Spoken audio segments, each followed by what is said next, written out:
ഡൊബ്രിഡൻ friends. അപ്പം നമ്മൾ ഇന്ന് വന്നിരിക്കുന്നത് ബെർണോ ടെക്നിക്കൽ യൂണിവേഴ്സിറ്റിയുടെ ഫ്രണ്ടിലാണ്. അപ്പോൾ ഈ യൂണിവേഴ്സിറ്റി എന്താണ്, ഇവിടുത്തെ കോഴ്സ് കാര്യങ്ങൾ എന്താണ്, അതിനെക്കുറിച്ച് പറ്റിയ ഡീറ്റെയിൽസ് ആയിട്ട് നമ്മളെ അഹോയുടെ ഡയറക്ടർ നമുക്ക് പറഞ്ഞുതരും. അപ്പോൾ ബ്രോനോട് നമുക്ക് ചോദിക്കാം. ഹായ് കൃഷ്ണ. അപ്പോൾ നമുക്ക് ഇതൊന്ന് എക്സ്പ്ലെയിൻ ചെയ്ത് കൊടുക്കണം, എന്താണ് ഇവിടുത്തെ കോഴ്സ് കാര്യങ്ങളൊക്കെ. ഇത് എന്ന് പറഞ്ഞു കഴിഞ്ഞാൽ ബെർണോ യൂണിവേഴ്സിറ്റി ഓഫ് ടെക്നോളജി, അതായത് ചെക്കിലെ തന്നെ one of the leading technical യൂണിവേഴ്സിറ്റിയാണ്. ഇപ്പോൾ നമ്മൾ ഇതിനു മുന്നേ ഒരു ടെക്നിക്കൽ യൂണിവേഴ്സിറ്റി നമ്മൾ ചെയ്തിരുന്നു, CTU, ചെക്ക് ടെക്നിക്കൽ യൂണിവേഴ്സിറ്റി. അപ്പോൾ അതേപോലെ തന്നെയുള്ള ഒരു യൂണിവേഴ്സിറ്റിയാണ് ബെർണോ യൂണിവേഴ്സിറ്റി ഓഫ് ടെക്നോളജി. അപ്പോൾ ഇതെന്ന് പറഞ്ഞു കഴിഞ്ഞാൽ നല്ല വേൾഡ് റാങ്കിങ് ഉള്ള യൂണിവേഴ്സിറ്റീസ് ആണ്, നല്ല ഫാക്കൽറ്റീസ് ആണ് ഇവിടെ ഉള്ളത്. പിന്നെ അതേപോലെ തന്നെ ഇവിടുത്തെ ട്യൂഷൻ ഫീസ് ആയാലും ഭയങ്കര അഫോർഡബിൾ ആണ്. നമ്മൾ സ്റ്റുഡൻസ് ഇപ്പോൾ ഇങ്ങോട്ടേക്ക് വരാൻ വേണ്ടി കുറച്ച് പേര് നിൽക്കുന്നുണ്ട്, അവരുടെ വിസ വെയിറ്റിംഗ് ആണ്. വൺസ് അവർക്ക് വിസ കിട്ടിക്കഴിഞ്ഞ് കഴിഞ്ഞാൽ നമ്മളെ സ്റ്റുഡൻസ് ഇവിടെ പതുക്കെ പഠിച്ചു തുടങ്ങും. പിന്നെ അതേപോലെ തന്നെ ഇവിടെ ഒരുപാട് പ്രോഗ്രാംസുകളുണ്ട്. പിന്നെ ഈ യൂണിവേഴ്സിറ്റിക്ക് ഒരു 125 വർഷത്തെ ഒരു പാരമ്പര്യം ഉണ്ട്. അതേപോലെ തന്നെ നമ്മൾ ഇവരെ ഫാക്കൽറ്റീസിനായിട്ട് ക്ലോസ് ആയിട്ട് നമ്മൾ ഡയറക്റ്റ് വർക്ക് ചെയ്യുന്നതാണ്. ഇന്റർനാഷണൽ കോർഡിനേറ്റേഴ്സിനൊക്കെ ആയാലും നമുക്ക് നല്ല റിലേഷൻഷിപ്സും ഒക്കെയാണ് നമുക്കുള്ളത്. പിന്നെ ഈ യൂണിവേഴ്സിറ്റി എന്ന് പറഞ്ഞു കഴിഞ്ഞാൽ ഇറാസ്മസ് പ്ലസ് നെറ്റ്വർക്കിന്റെ ഒരു ഭാഗമാണ്. അപ്പോൾ കുട്ടികൾക്ക് ലൈക്ക് ഇന്റേൺഷിപ്സും ട്രെയിനിഷിപ്സും അങ്ങനത്തെ കാര്യങ്ങളൊക്കെ ചെയ്യാൻ വേണ്ടി നല്ല സപ്പോർട്ട് കൊടുക്കാറുണ്ട്. പിന്നെ മോറോവർ ഒരുപാട് സ്കോളർഷിപ്സുകളും ഈ യൂണിവേഴ്സിറ്റി ഓഫർ ചെയ്യുന്നുണ്ട്. പിന്നെ ഇതിന്റെ യൂണിവേഴ്സിറ്റി അക്കോമഡേഷനൊക്കെ ഭയങ്കര നിയർ ബൈ ആണ്, വാക്കബിൾ ആണ് കുട്ടികൾക്ക്. പിന്നെ ഇത് ബെർണോയിൽ നല്ലൊരു ലൊക്കേഷനിൽ തന്നെയാണ്. അപ്പോൾ പിള്ളേർക്ക് പാർട്ട് ടൈമും അങ്ങനത്തെ ആവശ്യങ്ങൾക്കൊക്കെ സ്റ്റുഡൻസിന് പോകാൻ കുറച്ചും കൂടി എളുപ്പമുള്ള യൂണിവേഴ്സിറ്റികളിൽ ഒന്നാണ്. യൂണിവേഴ്സിറ്റിയുടെ ലൊക്കേഷൻ വരുന്നത് ബെർണോയിൽ ടെക്നോളജി പാർക്കാണ്. സെൻട്രത്തിൽ നിന്ന് ഒറ്റ ട്രാം എടുത്താൽ ജസ്റ്റ് ഒരു 10 മിനിറ്റ്.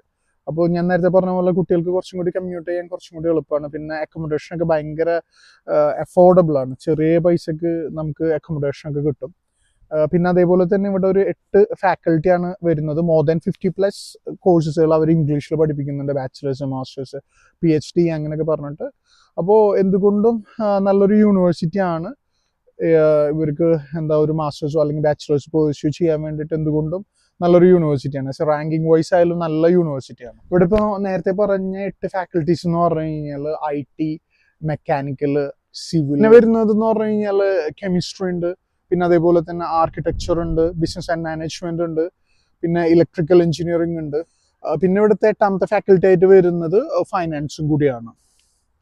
പിന്നെ മെയിൻ ഹൈലൈറ്റ് ആയിട്ട് പറയുന്നതെന്ന് പറഞ്ഞു കഴിഞ്ഞാൽ ഇവർ R&D കുറച്ച് സ്പെസിഫിക് ആണ്.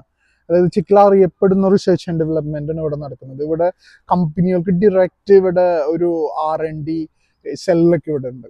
അപ്പോൾ എന്ന് പറഞ്ഞു കഴിഞ്ഞാൽ കമ്പനീസ് ലൈക്ക് IBM, സ്കോഡ, പിന്നെ അതേപോലെ തന്നെ ഹണിവെൽ, അങ്ങനത്തെ ഇഷ്ടംപോലെ സീമെൻസ്, ബോഷ്, അങ്ങനത്തെ ഇഷ്ടംപോലെ കമ്പനീസുകൾക്ക് ഇവിടെ R&D സെല്ലുണ്ട്. അപ്പോൾ ഇവിടെ ഇലക്ട്രിക്കൽ എഞ്ചിനീയറിംഗ് പഠിക്കുന്ന പിള്ളേർ, അല്ലെങ്കിൽ മെക്കാനിക്കൽ, അല്ലെങ്കിൽ അവരേതായി ഇപ്പോൾ IT ആയാലും പല സ്ട്രീമിൽ പഠിക്കുന്ന കുട്ടികൾക്കൊക്കെ ഈ കമ്പനി കൂടി പ്ലേസ്മെന്റും കൂടി നേടാൻ നല്ല സാധ്യതയുണ്ട്. പിന്നെ ഈ യൂണിവേഴ്സിറ്റിയിൽ പഠിക്കുന്ന സ്റ്റുഡൻസിന്റെ പ്ലേസ്മെന്റ് റേറ്റ് എന്ന് പറഞ്ഞാൽ ഭയങ്കര ഹൈ ആണ്. കാരണം ഇത്രയും കമ്പനികൾ ക്യാമ്പസിൽ തന്നെ നമ്മൾ നേരത്തെ കണ്ടില്ല.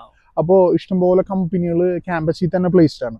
അപ്പോൾ അതൊക്കെ എന്ന് പറഞ്ഞു കഴിഞ്ഞാൽ ഇവർക്ക് ഒരു നല്ലൊരു കരിയർ ബിൽഡ് ചെയ്യാൻ സാധിക്കുന്ന കുറച്ച് സംഭവങ്ങളാണ്. പിന്നെ ഇവർക്ക് പഠിച്ചുകൊണ്ടിരിക്കലേ തന്നെ ഈ പല ലാബുകളിലും വർക്ക് ചെയ്യാനുള്ള ഓപ്പർച്യൂണിറ്റി, അതായത് ഒരു ഇന്റർനാഷണൽ എക്സ്പോഷർ ഒക്കെ ഉണ്ടാക്കാനുള്ള ഒരു ഓപ്പർച്യൂണിറ്റി ഭയങ്കരമായിട്ടുണ്ട്. അപ്പോൾ എന്തുകൊണ്ടും നല്ലൊരു യൂണിവേഴ്സിറ്റിയാണ്. എന്തുകൊണ്ടും അപ്പോൾ പല കാരണങ്ങൾ വെച്ച് നോക്കുമ്പോൾ എന്തുകൊണ്ടും നല്ലൊരു യൂണിവേഴ്സിറ്റിയാണ്. പിന്നെ മൾട്ടി ഡൈവേഴ്സ് ആണ് ഇവിടുത്തെ സ്റ്റുഡൻസ്, ഇന്റർനാഷണൽ സ്റ്റുഡൻസിനൊക്കെ നന്നായിട്ട് പ്രൊമോട്ട് ചെയ്യുന്ന യൂണിവേഴ്സിറ്റിയാണ്. അവർക്ക് വേണ്ടി ബഡ്ഡി സിസ്റ്റം, അതായത് ഇപ്പോൾ അവർ വന്നു കഴിഞ്ഞ് കഴിഞ്ഞാൽ തുടക്കത്തിലുള്ള ബുദ്ധിമുട്ടുകളൊക്കെ ഇല്ലാതിരിക്കാൻ വേണ്ടി ഇവിടുത്തെ ഒരു നാറ്റീവ്, ഒരു ചെക്ക് ആള് നമ്മളൊപ്പം ഉണ്ടാവും പല ആവശ്യങ്ങൾക്ക് വേണ്ടിയിട്ട്. അപ്പോൾ എന്താ പറയുക, കുറച്ചും കൂടി ഭയങ്കര ഫ്രണ്ട്ലി ആയിട്ടുള്ള യൂണിവേഴ്സിറ്റിയാണ് സ്റ്റുഡൻസിന്റെ അടുത്ത്. ബെർണോ യൂണിവേഴ്സിറ്റിയെ പറ്റി ഏകദേശം ധാരണ നിങ്ങൾക്ക് കിട്ടിയെന്ന് പറയും. ഇനി കൂടുതലായിട്ട് അറിയാനോ അതുപോലെ ഇവിടെ അഡ്മിഷൻ എടുക്കേണ്ട കാര്യത്തിനും വേണമെങ്കിൽ നമുക്ക് അഹോയിനായിട്ട് കോൺടാക്ട് ചെയ്താൽ അഹോയുടെ ഡീറ്റെയിൽസ് ഞാൻ ഡിസ്ക്രിപ്ഷനിൽ കൊടുത്തിട്ടുണ്ട്. അപ്പോൾ നിങ്ങൾ നോക്കാം.